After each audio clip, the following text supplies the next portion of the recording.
신명기 33장 8절 말씀. 레위에 대하여는 일러스되 주의 둠밈과 우림이 주의 경건한 자에게 있도다. 주께서 그를 마사에서 시험하시고 무리발 물가에서 그와 다투셨도다. 아멘. 신명기 33장 8절에 보면 레위에 대한 이야기가 나오는데, 레위가 어떤 사람인가 봤더니 레위는 우림과 둠밈을 가진 사람이었다. 우림과 둠밈을 가진 사람이다. 이렇게 나와 있고, 둠밈과 우림을 가진 그 경건한 자, 이게 뭐냐면 제사장이거든요. 이게 제사장이 가지고 있는 거예요. 그럼 우림과 둠밈이라고 하는 게 뭐를 의미하는 건가 하면, 우림이라고 하는 게, 우림이라는 이 단어가 우르라는 단어에서 왔어요. 우르라는 말은 불빛이라는 단어거든요. 불빛이라는 단어예요. 이게 오르에서 온 거예요. 오르라는 말은 여러분이 좀 들어봤죠? 빛난다라는 말입니다. 빛난다, 이렇게 오르라는 말에서 나온 단어거든요. 불 붙인다, 뭐 빛난다, 그런 말이에요. 그러니까 불 붙인다는 말도 있고요. 불 붙인다.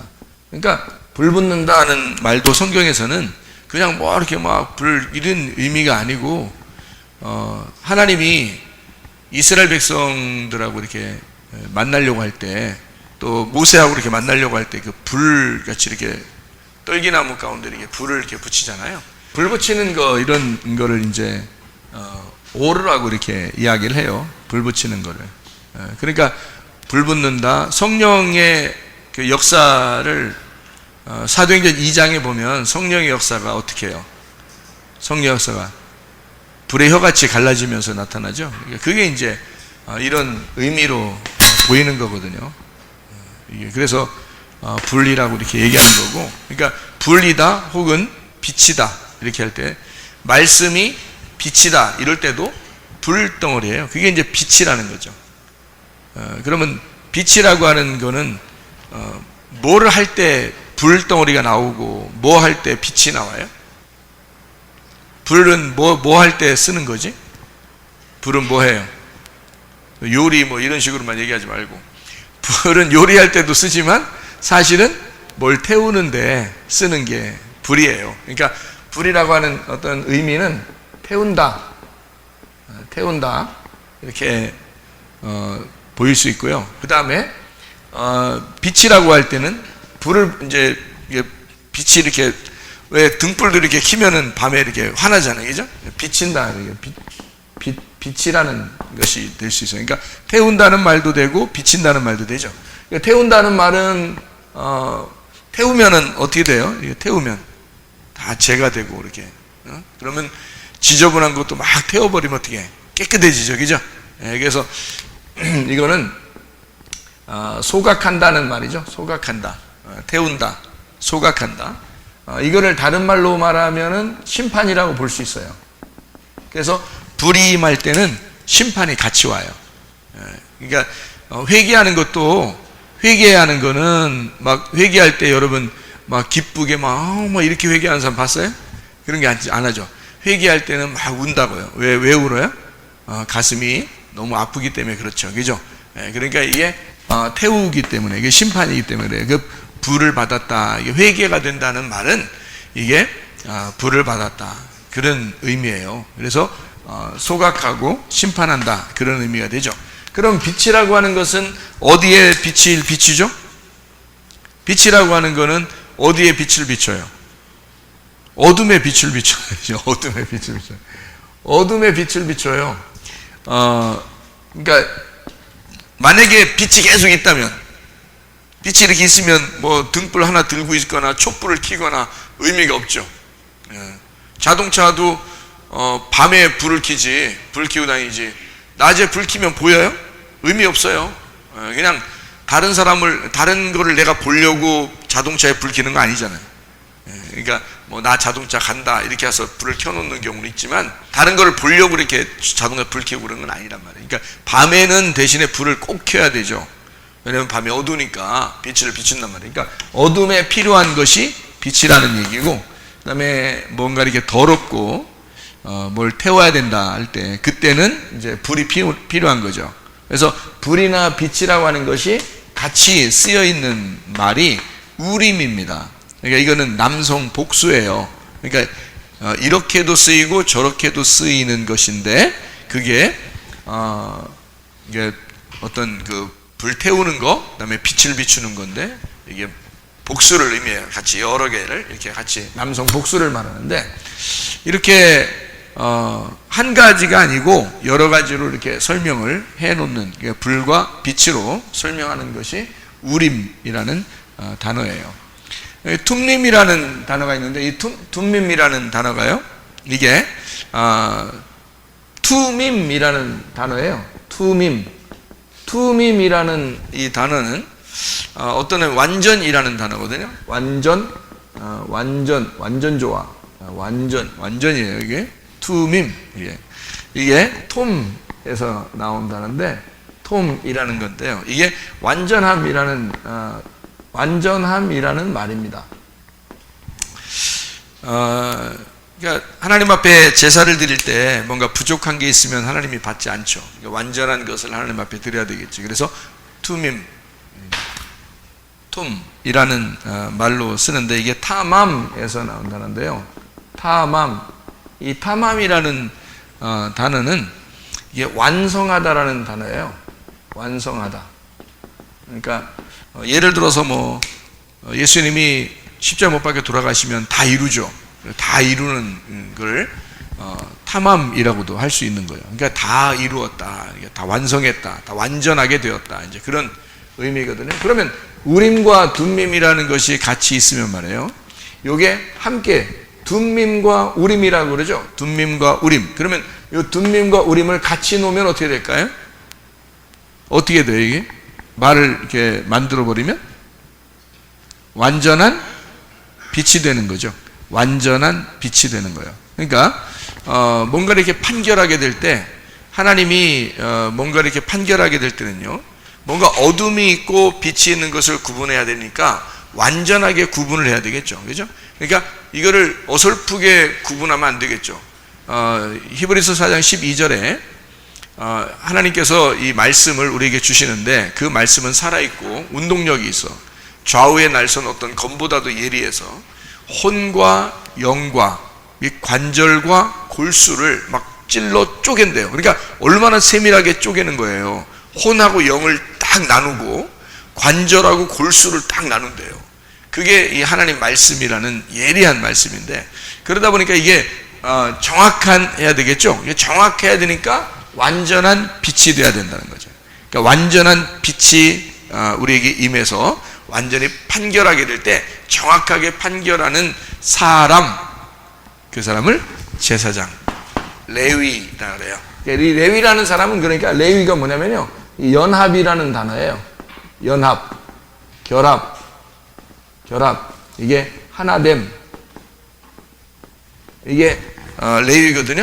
그러니까 연합하고 결합하고 하나를 만드는 자. 여기 레위 족속 중에서 누가 와가지고 하나님과 이스라엘 백성들을 연결해 줬죠? 레위 족속 중에 너가 와서? 모세지, 그죠? 모세가 와가지고 하늘에서 이제 내려온 것처럼 이제 그 광야에서 와가지고 이스라엘 백성, 애굽에 있는 이스라엘 백성들을 하나님하고 연결시키는 사람이 모세였단 말이에요. 그러니까 그 모세가 어느 지파 사람이라고? 레위 지파 사람이라고. 모세가. 그러니까 하나님하고 사람을 연결시켜주는 그런 사람이었단 말이에요. 그게 이제 레위라는, 그러니까 레위는 우림과 둠밈을 같이 가지고 있는 사람이다. 여기에 제사장이고, 둠밈과 우림이라고 하는 건 뭐냐? 완전한 빛이다. 완성된 불빛이다. 이렇게 볼 수가 있는 거죠. 이게 두 개가 그러니까 나누어져 있는 거예요? 하나로 되어 있는 거예요? 하나로 되어 있는 거예요. 그러니까 이게 나누어져 있다고 보는 거는 이상한 거죠. 왜냐하면 왜 나누어져 있다 보면 완전하고 완전함, 빛은 빛 이렇게 하면 나눠져 있으면 안 되죠. 원래 이게 하나가 돼야 되죠. 그래서 완전한 빛이 돼야 되니까 그 완전한 빛이라고 하는 거는 그러면 요거를 완전한 빛이다 그러면 자 완전한 빛이다 그러면 이걸 뭐라고 볼 수 있나요? 완전한 빛이니까 뭐라고 볼 수 있나요? 뭐 여러분이 말하는 게 다 답인데 뭐라고 볼 수 있냐면 이걸 진리라고 볼 수가 있죠. 그러니까 레위 족속은 제사장으로서 뭘 가지고 있어야 된다? 진리를 가지고 있어야 된다는 거죠. 그러니까 진리를 가지신 분이 누구예요? 예수님이죠. 그래서 이것은 예수님을 말하는 것이다. 자, 이해가 되겠죠? 무슨 말인가? 예, 그러니까 예수님은 둠밈과 우림을 가진 자로서 그가 진리의 예수님, 진리의 영을 가지신 분이다. 그래서 완전한 빛으로 이 땅에 오셨기 때문에 어둠 가운데 빛을 비추셨다. 근데 불완전한 빛이 아니라 완전한 빛을 가지고 오셨다. 그 완전한 빛을 가지고 오셨으니까 어둠하고 어떻게 되겠어요? 둘이 싸우게 되겠죠. 그러니까 어둠이 있는 곳에는 예수님이 가면 싸우게 되는 거예요. 그렇죠? 예, 그리고 그들을 어떻게 해야 돼? 완전한 불덩어리가 그들을 소각시켜야 되겠죠.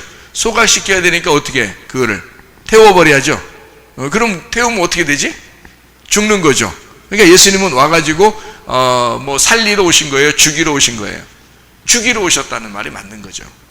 그렇죠. 그러니까 완전한 불덩어리니까 그 주님을 만나게 되면 여러분 자신들의 뜻이 죽어야 되는 거고 예수님을 만나게 되면 여러분의 생각이 죽어야 되는 거고 그렇죠. 그러니까 여러분의 그 육체는 죽고 예수님을 만나게 되면 예수님의 뜻이 여러분 안에서 세워져야 된다. 예. 그러니까 둠밈과 우림을 가지신 분이 여러분 안에 들어오시면 여러분을 다 속속들이 육과 영을 나누게 될 것이고 속에 있는 어둠과 빛을 나누게 될 것이다. 그것이 우리 주님이 하시는 일이다. 이제 이런 이야기가 되겠죠. 그래서 이게 그 완전한 빛 이렇게 할 때 그 완전한 빛이라고 하는 것은 어떤 의미를 얘기하냐면 빛이 완성됐다는 의미를 가지고 있겠죠. 그러니까 완성된 빛의 완성이라고 볼 수 있죠. 빛의 완성. 이게요.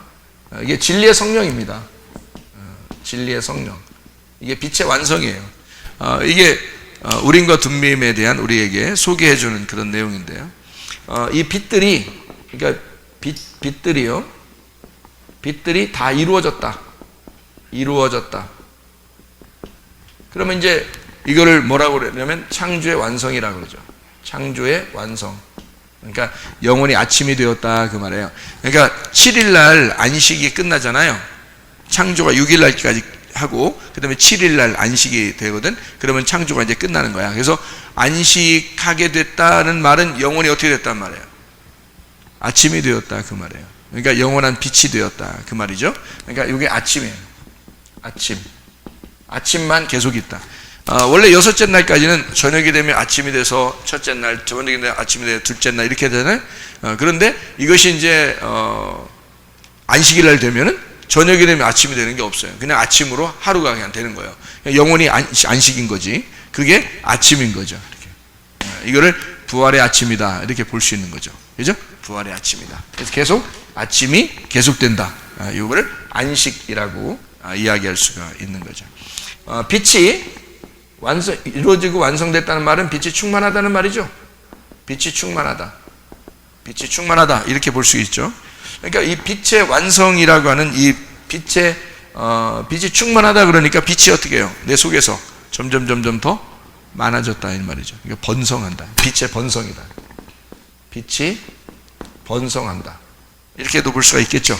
그러니까 이게 요 말을 완전한 빛이라는 어떤 진리를 요 성령이 어떻게 돼? 내 속에서 점점 이렇게 풍성하게 되면 이걸 뭐라고 그래요? 성령 충만이라고 그럴 수 있죠. 성령 충만. 예. 자, 제가 이렇게 하나씩 쓰니까 어때요? 좀 쉽죠? 둠밈과 우림이 둠밈과 우림을 그냥 단순히 쓴 게 아니구나. 이게 레위 족속들에게 준 둠밈과 우림은 바로 레위 자손으로 오시는 그 예수님. 다시 말하면 원래 유다 자손으로 오시죠. 예수님이 유다 자손으로 오신 예수님인데 모세가 레위 자손으로 왔어요. 그러니까 다시 말하면 예수님은 유다 자손으로도 오고 레위 자손으로도 오는 거예요. 예수님이요. 그래서 마리아가 어느 족속 사람이겠어요? 레위 족속 사람이에요. 마리아가. 요셉은요? 예수님의 아버지 요셉은 유다 족속이에요. 그러니까 원래 요셉은 다윗 자손이고요. 그리고 이 마리아는 레위 족속이에요. 어떻게 알 수 있어요? 어떻게 알 수 있지? 왜 마리아가 레위 족속이지? 마리아의 친척이 누구예요? 마리아의 친척이 엘리사벳이 있었죠. 엘리사벳이 누구 엄마지? 침례 요한의 엄마예요. 침례 요한의 엄마가 6개월 먼저 임신하게 됐죠. 침례 요한을. 그죠? 그 사람이 누구 부인이죠? 예. 그러니까 엘리사벳의 남편이 어느 족속이야? 제사장이에요. 레위 족속이에요. 그리고 그 아내도 레위 족속이에요. 그래서 둘 다 레위 족속인데 그들이 침례 요한을 낳은 거예요. 그러니까 이 침례 요한은 반드시 뭐가 되는 거야? 제사장이 되는 거예요. 그래서 제사장이면서 선지자가 되는 거죠.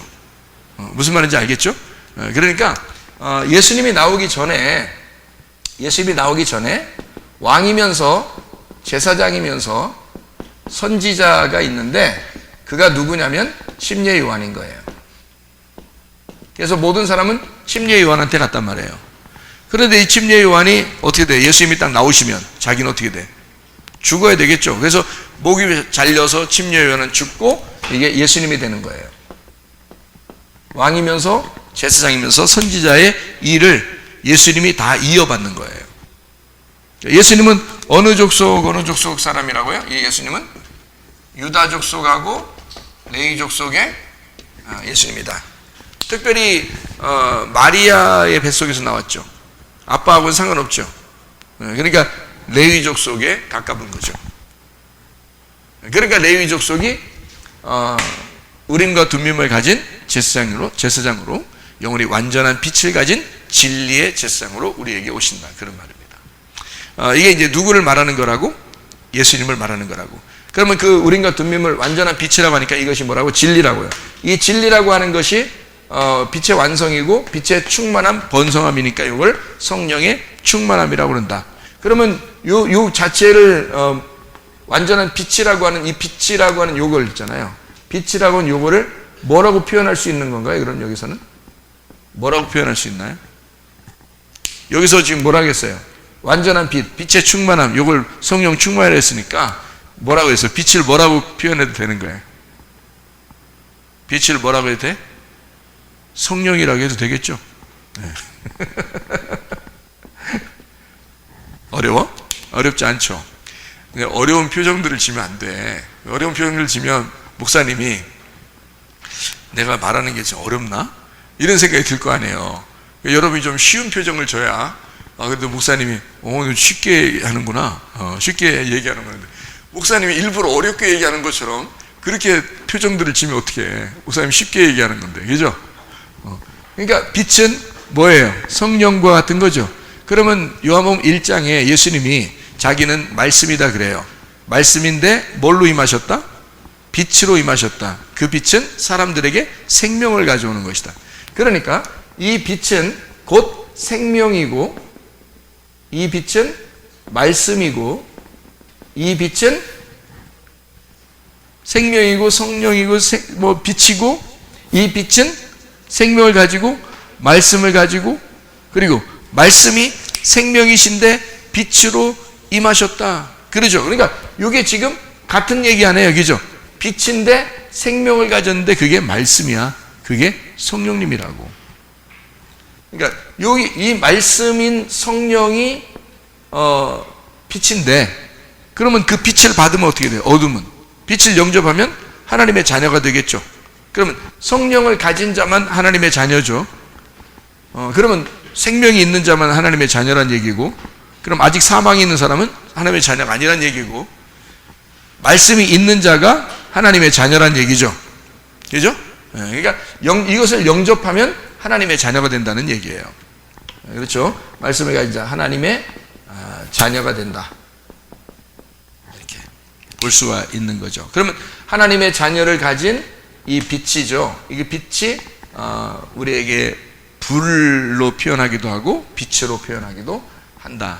이렇게 이야기를 하는 것입니다. 이것이 완전한 불덩어리, 완전한 빛으로 우리에게 임하시는 주님이시다라는 얘기죠. 그러니까 예수님을 영접한다. 이게 성령님을 영접한다는 말이 똑같아요. 지금은, 그죠? 그러니까 말씀을 영접한다는 말하고도 같은 말이에요. 그것이 생명이 우리 안에 들어온다는 말하고 같은 말이에요. 하나님의 자녀가 되었다라는 말도 같은 말이다.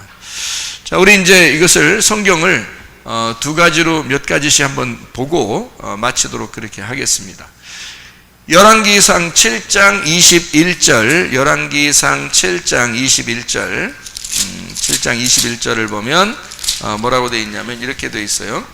이 두 기둥을 성전의 주랑 앞에 세우되 오른쪽 기둥을 세우고 그 이름을 야긴이라 하고 왼쪽에 기둥을 세우고 그 이름을 보아스라 하였으며 라고, 그 밑에 이렇게 보면 야긴이라는 말을 번호가 써 있는데 밑에 보니 뭐라고 되어 있어요? 저가 세우신다는 말이 되어 있죠. 그 다음에 보아스라는 말에는 뭐가 되어 있다고요? 번호로 보니까 그에게 능력이 있다 이렇게 되어 있습니다. 그러면 야긴과 보아스는 야긴은 세우신다는 말이고 보아스는 능력이라는 말이니까 여기 합하면 어떻게 돼요? 능력으로 건축한다. 그래서 성전은 뭘로 이루어졌다? 하나님의 능력으로 세운 것이다 이렇게 되는 거죠. 그러니까 하나님의 능력으로 하나님의 능력으로 세운 집, 이걸 성전이라 이렇게 말하는 거죠. 이거를 성전 기둥으로 그것을 세워놓고서 말씀하시는 것이다. 출애굽기 4장 27절, 출애굽기 4장 27절 한번 봐요. 27절 29절 한번 보면 이렇게 되어 있습니다. 여호와께서 아론에게 이르시되 광야에 가서 모세를 맞으라 하시매 그가 가서 하나님의 산에서 모세를 만나 그에게 입맞추니, 29절에 모세와 아론이 가서 이스라엘 자손의 모든 장로를 모으고 이렇게 되어 있습니다. 그러니까 하나님께서는 모세를 아론이 준비되어 있으니까 모세 보고 가라고 그래요. 그리고 아론한테 또 하나님이 말씀하셔서 모세가 오니까 모세를 영접해라 이렇게 이야기를 해서 함께 이스라엘 그 백성들을 구원하는 그런 역사를 하게 되는 거죠. 이게 이제 모세와 아론입니다. 그러니까 모세, 아론 이렇게 함께 있어야지 이게 예수님을 설명할 수 있는 거거든요. 그래서 모세는 그 당시에 왕으로서 일을 하는 것이고요. 그다음에 아론은 제사장으로서 일을 하는 거죠. 그러면 모세와 아론이 왕이면서 제사장이 돼야 되니까 여기에 보니까 왕이면서 제사장은 누구예요? 예수님이라는 얘기죠. 그죠?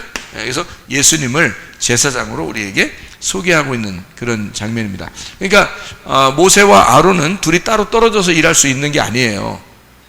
제가 성경을 보면서 의문 났던 게 하나 있었는데 그게 바로 민수기 12장입니다. 민수기 12장에 보면 민수기 12장이에요. 여러분 의문 날 거예요. 성경에 보면 참 의문 나는 게 하나 있었는데 민수기 12장에 1절부터 이렇게 보잖아요. 그러면 모세가 구스 여자를 이제 결혼을 해요. 구스 여자는 어떤 여자냐면 아프리카 사람입니다. 에티오피아. 그러니까 검다라는 단어를 가지고 있어요. 이 구스라는 게 검다라는 의미를 가지고 있어요. 그런데 이 검은 여자를 이렇게 부인으로 맞아들였다? 그러면 모세가 평상시에 가정생활이 순탄했다, 순탄치 않았다? 몰라요. 그거는 우리가 잘 모르는 거예요. 그거 괜히 상상하지 마시고요. 구스 여자를 그냥 취했어요. 뭐 아브라함도 여러 명 부인을 얻었으니까, 또 다윗도 여러 명 부인을 얻었으니까, 뭐 꼭 집안이 뭐 이렇게 부인들이 개판이라 이렇게 다른 사람을 얻었고 이런 의미가 아니고, 모세가 어쨌든 구스 여자를 얻었어요. 얻었는데 하나님이 이제 구스 여자 얻으니까 이 하나님이 얻는데 못 얻게 하나님 막 막은 것도 아니고 그냥 뒀어요. 그랬더니 아론하고 미리암이 막 뭐라고 합니다. 모세한테 뭐라고 해요. 그러니까 모세는 또 한마디도 안 해요. 그러니까 한마디로 말하면 말 들을 짓을 했다는 얘기죠.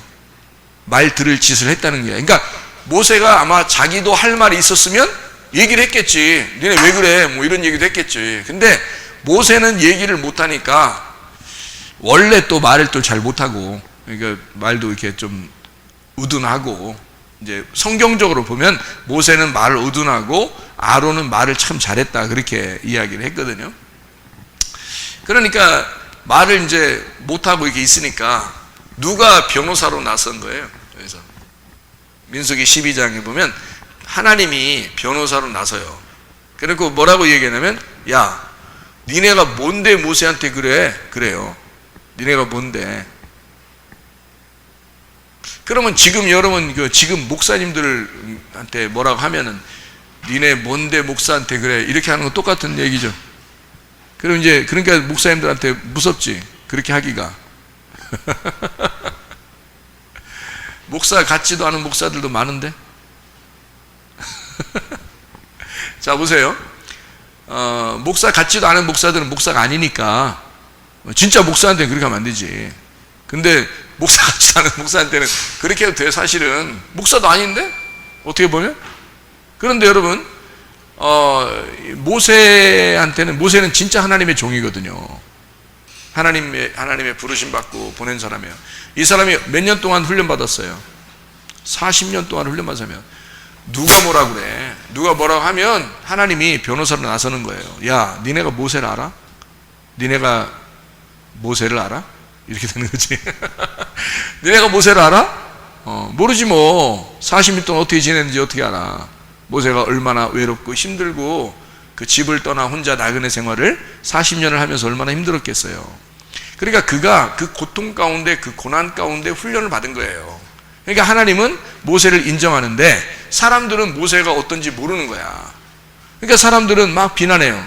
모세가 왜 아프리카 여자를 얻었냐, 뭐 이런 식으로 막 하는 거예요. 그러니까 기분 나쁘다는 얘기죠. 왜 이스라엘 백성들도 있는데 왜 너는 그렇게 꼭 그런 여자를 부인으로 얻냐, 뭐 이렇게 얘기를 하니까 모세는 아무 말도 안 해요. 할 말도 없었지만 그렇게 하니까 하나님이 나서서 니네가 뭔데 모세한테 그러냐 라고 얘기하면서 뭐라고 그러냐면, 아론은 비켜라 그러고 미리암한테 너 문둥병 걸린다 그랬어요. 문둥병 걸렸습니다, 그 자리에서. 그러니까 미리암은 문둥병 걸리고 여자니까 아론은 비켜. 그래서 아론은 열외. 이게 진짜 웃기잖아요, 말이. 그죠? 아론은 열외. 둘이 똑같이 잘못했는데 아론은 열외, 미리암은 문둥병. 이게 말이 돼야 안 돼요? 말이 안 되죠. 근데 성경은 그렇게 되어 있단 말이에요.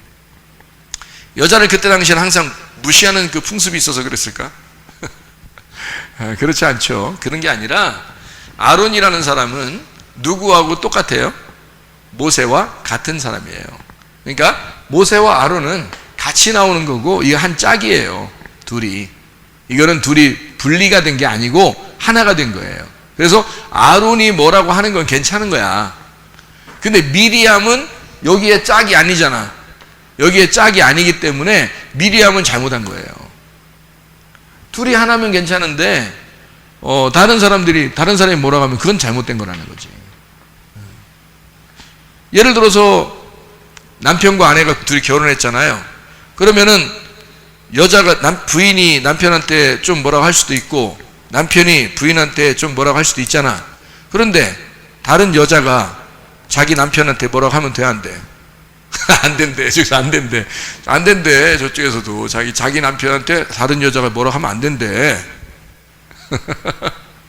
그러니까 모세와 아론은 지금 어떤 관계냐면 하나의 부부와 같은 거예요. 하나가 된 존재고 왕과 제사장으로서 하나가 된 예수님을 설명하는 건데 미리암이 뭐라고 하는 건 안 된단 말이야. 미리암이 뭐라고 하는 건. 그래서 미리암은 문둥병이 걸리는 거예요. 그리고 아론은 괜찮고. 이게요.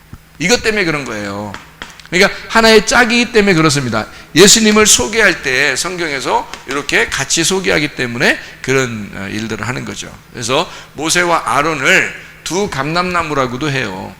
이게 두 감람나무. 모세와 아론을 두 감람나무라고 이렇게 얘기도 하고요. 요한계시록에 나오는 그런 얘기죠. 요한계시록 11장 4절 이렇게 요한계시록 11장 4절. 왜 제가 성경을 여러분 찾으면서 이렇게 보여주냐면 성경이 그렇게 이루어졌기 때문에 그렇습니다. 요한계시록 11장 4절에 보면요, 그들은 이 땅에 주 앞에 서 있는 두 감람나무와 두 촛대니 이렇게 돼 있거든요. 그러니까 둘씩 돼 있는데 둘씩이라기보다도 두 감람나무 두 등잔대 이렇게 돼 있는데 두 감람나무가 두 개가 아니고 하나니까 기름 부음 받은 걸 감람나무라고 그러거든요. 그러니까 둘인데 기름 부음을 받았어요. 그러니까 모세도 기름 부음 받고 아론도 기름 부음 받았죠. 그래서 기름 부음 받은 자 둘, 이것을 모세와 아론. 그러니까 모세와 아론이 뭐 하는 사람이에요? 왕하고 제사장이죠. 이렇게 이게 누구를 말하는 거예요? 예수님을 말하는 거란 말이에요. 그렇죠? 그러니까 두 개를 말하는 게 아니라 이걸 하나로 말하는 두 감람나무가 둘이라고 하는 건 일부러 증인을 말하려고 하는 거거든요. 증인은 둘이래. 그래서 아브라함도 하나님의 증인이기 때문에 소돔과 고모라 멸망시키려 할 때 아브라함도 하나님이 이제 직접 나타나서 아브라함한테 나 소돔과 고모라 멸망시킬 거야 이렇게 하면은 아브라함한테 안 알려주고 멸망시킬 수도 있어요. 근데 그러면 하나님 혼자 멸망시키는 거잖아. 근데 사람한테도 알려줘서 누군가는 증인이 되는 거죠. 그래서 그 증인으로서 증인은 하나님의 사람으로 증인이 누군가 있고 하나님이 자기 심판도 하고 이제 그러는 거예요. 그래서 그 증인을 하나 세우는데 아브라함을 그때 당시엔 세운 거지. 그래 놓고 자기는 가서 멸망시켜요. 그 소돔과 고모라 멸망시키러 갈 때 몇 명 천사가 가서 멸망시켰죠? 2명. 그러니까 왜 둘씩 그렇게 돼? 그게 증인이니까 그런 거예요. 누가복음의 그 10장에 보면 70제자를 파송합니다. 70제자를 파송할 때 몇 명씩 보내죠? 그렇죠. 그냥 지금 시간은 자꾸 둘이라고 하면 딱 맞아요. 그러니까 둘씩 이렇게 보낸단 말이에요. 왜 둘씩 보낸다고요?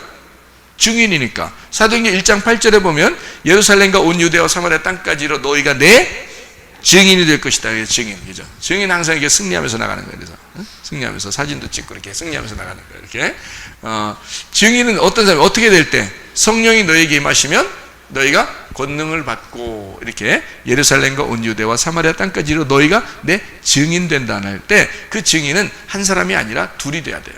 그러면 내가 이제 어디 전도를 갈 때는 나만 전도를 가는 게 아니라 누가 같이 있어야 돼? 예수님이 나랑 같이 있어야 돼. 그래서 둘이 같이 증인이 되는 거죠. 그러니까 예수님이 능력을 안 줬는데도 막 전도 나갔어. 그러면 전도 하나만 와요. 그거는 증인이 아니잖아요. 그러니까 예수님이 보낸 증인이 되려면 예수님과 그 사람이 같이 있어야지. 그래야 증인이 되는 거죠. 그죠? 예, 그래서 둘씩 꼭 이렇게 필요한 거예요. 자, 요게 이제 예수님이고 두 등잔대는 둘이니까 증인이죠. 둘이니까 증인이고 등잔대는 뭐예요? 촛대니까 이게 요한계시록 1장에 보니까 그걸 뭐라고 돼 있어요? 교회라고 돼 있죠. 그러니까 두 개의 교회인데 두 개의 교회가 아니라 증인의 교회라 이 말이야. 그러니까 요 두 개를 합쳐보면 어떻게 돼? 예수님과 교회가 이 마지막 시대의 두 증인이란 말이에요. 이해가 되겠어요? 그러니까 예수님과 교회가 지금 이 마지막 시대에 두 감람나무와 두 촛대를 말하는 두 증인이라 이거지. 그게 나오는 거죠. 이거 원리를 알면은 금방 이해가 되겠죠, 그죠? 원리를 알면. 원리를 모르면 근데 헷갈린 거지. 요한계시록 10장에 1절 한번 봐봐요. 내가 또 보니 힘센 다른 천사가 구름을 입고 하늘에서 내려오는데 그 머리 위에 무지개가 있어요. 그 얼굴은 해 같고 그 발은 불기둥 같다네요. 그럼 여기서 한번 찾아봐봐요. 뭐뭐 나오나? 다 봐봐요. 뭐뭐 나와요? 10장 1절에 뭐뭐 나와요? 계시록 10장 1절에는 뭐뭐 나와요? 구름이 나오죠 먼저. 네. 구름이 나오고 그 다음에 뭐가 나와요? 무지개가 나오고요. 무지개가 나오고 또 이제 해같이 빛나는 그런 게 나오니까 그 다음에 불기둥이 나오죠. 그러면 이제 딱 봐봐요. 뭐와 뭐가 딱 똑같이 나오나? 자, 우리 성경을 한번 찾아보죠. 창세기 9장 13절. 창세기 9장 13절. 창세기 9장 13절 봐봐요. 9장 13절. 뭐라고 돼 있어요? 내가 내 무지개를 구름 속에 두었나니 이것이 나와 세상 사이에 언약의 증거다. 이렇게 돼 있죠. 그러면 무지개는 뭐와 뭐가 있을 때 생기는 거죠? 구름하고 빛이 있을 때 생기는 게 무지개거든요. 그러니까 그 빛을 아까 뭐라고 그랬다고? 빛을 불이라고도 했죠. 그러니까 빛을 불이라고 했잖아요. 이걸 개념을 모르면 여러분은 불은 불이고 빛은 빛이라고 생각해요, 여러분이. 그래서 제가 이거를 설명을 해주느라고 우림을 갖다가 오르에서 나왔다라고 해서 이걸 설명해 준 거야. 그러니까 불을 여러분은 빛이라고 보지 않고 나누어서 자꾸 본다고. 불덩어리하고 빛하고는. 근데 사실 성경적인 말로 봐서는 불하고 빛은 같은 거라는 거지. 무슨 말인지 알겠어요? 불하고 빛은 같은 것이다. 이렇게 볼 수 있는 거지. 그러니까 불로 표현할 때는 태운다는 얘기고, 빛으로 얘기할 때는 비추어 준다는 걸 얘기하는 거예요. 환하게 해준다는 것을 얘기하기 위해서 그런 거죠. 예수님이 그 침례를 받으시는 그 예수님이요. 예수님은 뭘로 침례를 주신다고 그래요? 너희들에게 뭘로 침례를 준다? 불과 성령으로 침례를 준다 그러잖아요. 불과 성령으로. 그러니까 그게 무슨 얘기예요? 불이 곧 성령이고 성령이 곧 불이다. 그걸로 침례를 준다는 얘기예요. 그러니까 예수님은 뭘로 침례를 준다? 물로 침례를 주시는 분이 아니라 불로 침례를 주시는 분, 성령으로 침례를 주시는 분이라는 거죠. 그러면 성령과 불은 무슨 역할을 하는 거야? 성령과 불은 무슨 역할을 해? 불은 태우는 역할, 성령은 비추어 주는 역할. 그죠? 그래서 그걸 예수님은 어떤 분이시냐면 물로 침례를 주는 게 아니라 불과 성령으로 침례를 주셔서 불로서 너희를 껍질을 다 까버리고 그리고 태워버리고 그리고 성령으로 너희를 비추어줘서 완전한 빛이 너희 안에 거하시게 만든다.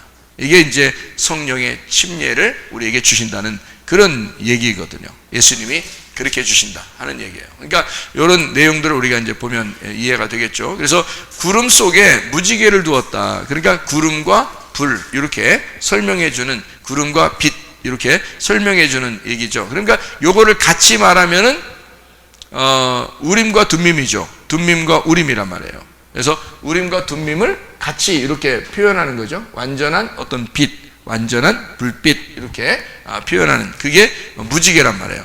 그러니까 그 무지개는 영원히 옛날부터 지금까지 계속 있어 왔으면서 그 무지개는 변함이 없잖아요. 그 구름과 빛이 같이 있으면 계속 무지개가 있는 거란 말이야. 그럼 그게 변함이 없어요. 그 변함이 없으니까 그걸 뭐라 그래? 언약이라 그렇게 말한다. 무지개 언약이라 그렇게 말해요. 변함이 있으면은 언약을 하면 안 되죠. 여러분 결혼할 때 결혼 서약하죠. 결혼 서약을 결혼 언약이라고도 하죠. 그럼 그 언약이라는 건 변하려고 하는 거예요? 변하지 않으려고 하는 거예요? 변하지 않으려고 그 언약하는 거예요. 그 서약에, 그 결혼 서약이라고 하는 거야. 그 서약을 하면 일단 변하지 않는 거를 전제로 하는 거예요. 그게 서약이라고요. 그러니까 성경에서 말하는 서약, 맹세, 언약, 이 말은 하나님 쪽에서 변하지 않겠다고 하는 거예요. 그래서 그걸 무지개로 둔 거야. 소금도 마찬가지고요. 변하지 않겠다. 하나님 쪽에서는 변하지 않겠다는 그런 의미예요. 그것을 언약이라고 표현한 것입니다. 또 스가랴서 4장 11절 한번 보면요. 스가랴서 4장 11절 14절 말씀해 보면 스가랴서 4장 11절 14절 말씀 11절 14절 말씀 내가 그에게 물어 이르되 등잔대 좌우의 두 감람나무는 무슨 뜻입니까? 이렇게 물어봤어요. 그랬더니 14절에 이르되 이는 기름 부음 받은 자 둘이니 온 세상의 주 앞에 서 있는 자니라 이렇게 되어 있습니다. 그래놓고 이게 4장에 누구에 대한 이야기를 써요? 스룹바벨에 대한 이야기를 씁니다. 스룹바벨이요. 그리고 여기에 그 스룹바벨 이야기만 이렇게 쓰는 게 아니고요. 3장에 보면 여호수아에 대한 이야기를 써요. 그러니까 3장과 4장을 통해서 보니까 누구와 누구와 나와요? 여호수아와 스룹바벨이 나오죠. 이 여호수아와 스룹바벨이 나오는데 여호수아 스룹바벨. 자, 여호수아 스룹바벨 이렇게 나오는 게 있는데 이게 이제 두 감람나무라는 거예요. 두 기름 부음을 받은 자라는 거니까. 이게 제사장이잖아요. 제사장. 여기서 제사장이라고 나와. 스룹바벨은 왕이라고 나와. 그럼 이게 다 뭐를 의미하는 거다? 똑같이 여기 있는 것을 여기 있는 얘기를 하는 거잖아요. 그죠? 그러니까 스룹바벨과 여호수아가 둘이 나누어진 게 아니라 그 둘이 두 감람나무, 두 기름 부음을 받은 자다. 이렇게 표현을 하고 있죠. 성경을 또 한번 우리가 찾아봐요.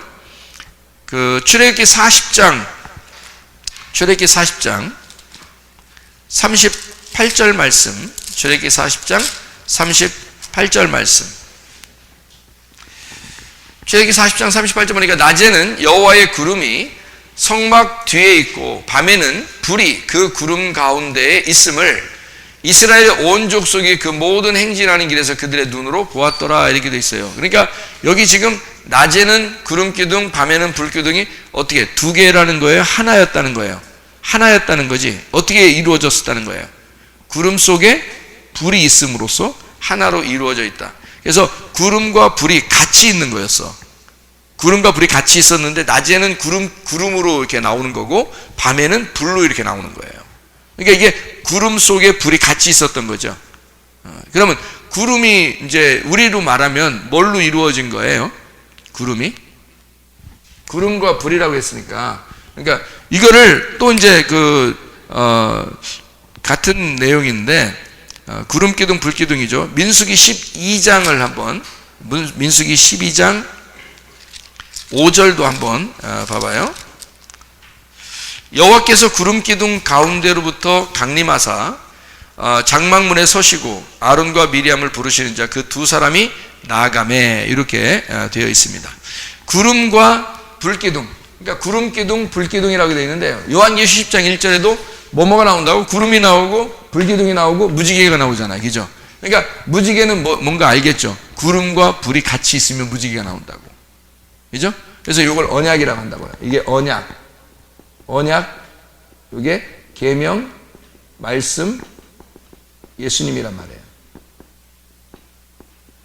자, 무슨 말인지 아시겠죠? 성경을 이제 원리를 한번 이렇게 알게 되면 성경이 이렇게 이루어졌구나라는 걸 알게 되는 거거든요. 그러니까 이게 뭘로 이루어졌다? 그러니까 구름과 불기둥으로 이루어졌다. 그러면 구름과 불기둥으로 이루어진 것이 출애굽기 시대에 구름 속에 불로서, 그러니까 하나로 되어 있다는 말이에요. 그죠? 구름 속에 불. 자, 봐요. 구름 속에 불. 이게 구름 속에 불이니까 구름은 뭘로 이루어졌죠? 구름은 뭘로 이루어졌어요? 물로 이루어졌죠? 물로 이루어졌잖아요. 이해하죠? 물로 이루어졌지? 그러면 불은 뭐라고 했어요? 불은 뭐라고 했어요? 빛이라고 했고, 빛은 생명이고 말씀이고 성령이라 그랬죠? 그러면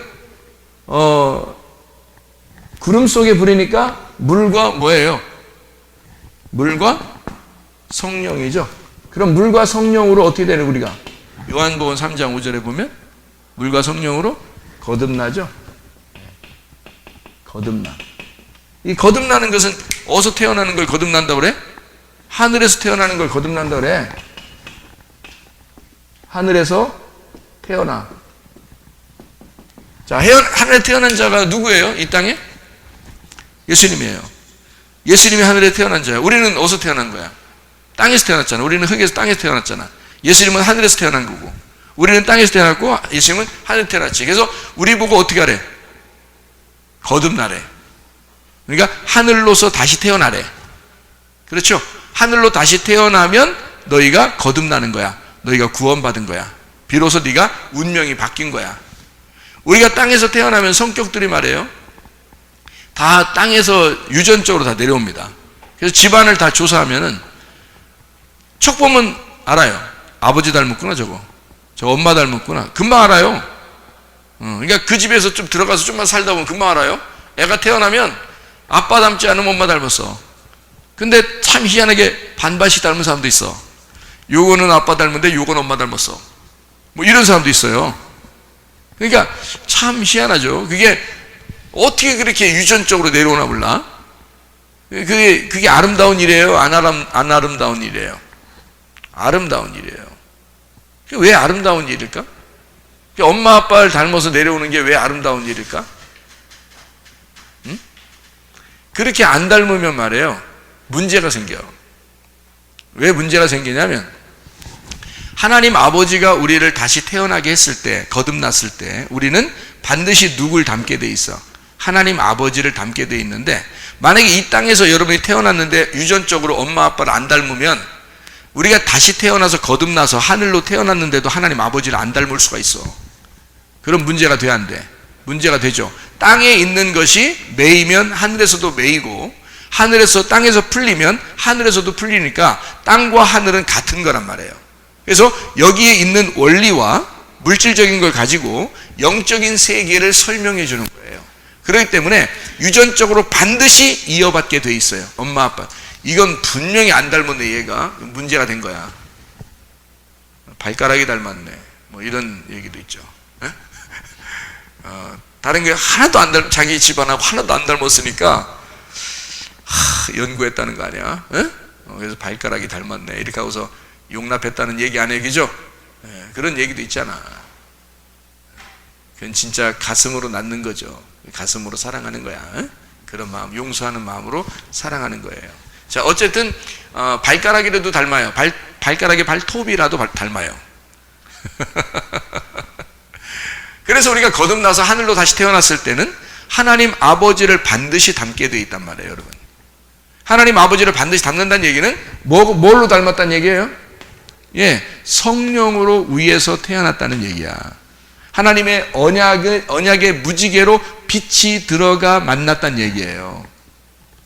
그래서 여기에 성령의 생명으로, 그 말씀으로 하나님의 자녀가 된 사람들은 하나님을 반드시 닮은 사람들이다. 하나님의 자녀다. 그래서 우리는 거듭난 사람은 땅의 자녀가 아니에요. 여러분 부모의 자녀가 아닙니다. 하나님 앞에 거듭난 사람은 우리는 반드시 하나님 아버지의 자녀예요. 그래서 여러분과 저는 하나님 아버지의 자녀로 우리가 거듭나려고 교회를 다니는 거잖아요. 그렇죠? 그러니까 우리는 거듭난 사람들이 돼야 돼. 땅의 사람이 아니고 우리는 하늘의 사람이다. 자, 우리의 가진 물질도 하나님 것이다. 우리가 살아갈 때 남편도 아내도 하나님 것이다. 거듭난 사람은 그렇게 반드시 되겠죠. 예, 부모님도 자녀도 다 누구 거예요? 하나님 것이다 라고 주장을 하지만 그게 아닌 것처럼 살아간다는 사람들이 많다는 거지. 그게 문제인 거지. 그러면 그렇게 문제가 있는 사람은 뭐 어떻게 됐다는 거야? 자기를 자꾸 어떻게? 죽여야 되겠죠. 자기를 자꾸 죽임으로써 땅의 삶을, 땅의 운명을 끊고 하늘의 운명으로 갈아타야 된다는 거죠. 그거를 거듭났다고 그래요. 그래서 땅에서 난 자는 땅에서, 하늘에서 난 자는 하늘로서 난 자다. 이렇게 요한복음 3장에 예수님이 설명하고 있는 거예요. 땅에 난 건 여전히 땅이다. 요한복음 3장 한번 봐봐요. 요한복음 3장 보면 땅으로 난 건 땅이에요.